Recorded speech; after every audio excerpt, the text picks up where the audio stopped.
अखाड़ा में खबरों का सिलसिला आगे बढ़ाते हैं, दिल्ली की ओर बात करते हैं और थोड़ी देर में मनीष सिसोदिया के तिहाड़ जेल से रिहाई हो सकती है। मनीष सिसोदिया का रिलीज ऑर्डर जारी हो चुका है।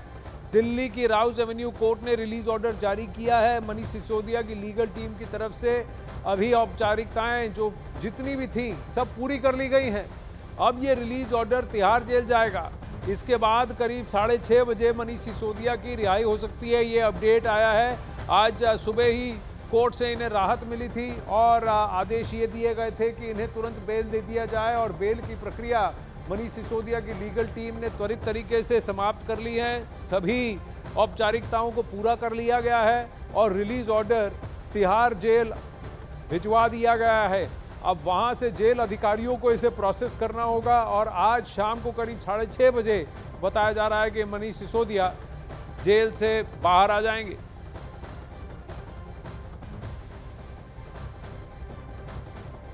अब वहीं मनीष सिसोदिया की जमानत पर दिल्ली सरकार में मंत्री गोपाल राय ने कहा कि आज सत्य की जीत हुई है।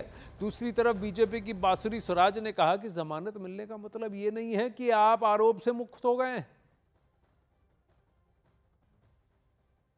पूरे देश के लोगों के लिए आज ये खुशी का दिन है। जिस तरह से पूरे देश के अंदर शिक्षा क्रांति का एक रोल मॉडल मनीष सिसोदिया जी ने स्थापित किया, लेकिन फर्जी केस में बिना किसी तथ्य के सबूत के 17 महीने से तानाशाह सरकार ने उन्हें जेल में रखा है। आज सत्य की जीत हुई है और हम सब लोग सुप्रीम कोर्ट का धन्यवाद कर रहे हैं, पूरी दिल्ली धन्यवाद कर रही है कि देर से ही सही एक सही फैसला मिला है। आपके माध्यम से जो वो बार बार जनता को भ्रमित करने का प्रयास कर रहे हैं, उस भ्रम को जरा मैं दूर कर दूं।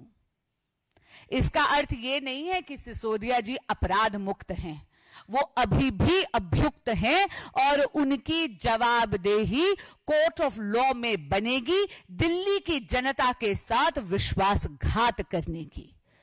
माननीय मनीष सिसोदिया जी ऐसे दिल्ली के शिक्षा मंत्री हैं जो दिल्ली की बच्चों को, दिल्ली की जेनरेशन को पाठशाला से मधुशाला तक ले जाने का पाप कर चुके हैं।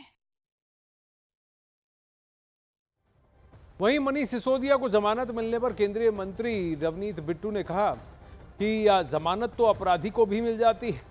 विक्रांत इस वक्त हमारे साथ लाइव जुड़ रहे हैं। विक्रांत, सियासत गर्म है, लेकिन आम आदमी पार्टी वही कांग्रेस का नुस्खा अपना रही है कि जब भी उनका कोई लीडर बेल से आता है तो उसको विजय घोष कर देते हैं।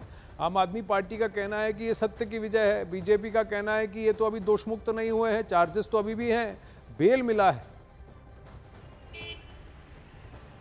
देखिए आनंद, बिल्कुल सही बात है। अभी केवल जमानत मिली है, केस चलना है, लेकिन एक चीज़ की तरफ हमें ध्यान देना होगा। जो जस्टिस गवई और जस्टिस विश्वनाथन का आदेश है, उस आदेश में जो टिप्पणियां की गई हैं उनका राजनीतिक प्रयोग उपयोग, आरोप प्रत्यारोप जरूर होगा, क्योंकि उन टिप्पणियों में सुप्रीम कोर्ट ने ये साफ किया है कि जिस तरीके से जो लोअर कोर्ट और हाई कोर्ट में जो देरी हुई, मनीष सिसोदिया की जमानत का हवाला देते हुए कहा गया कि 3 महीने बाद लोअर कोर्ट ने फैसला सुनाया, 3 महीने तक मामला वहां पे अटका रहा, उसके बाद हाई कोर्ट में मामला रुका।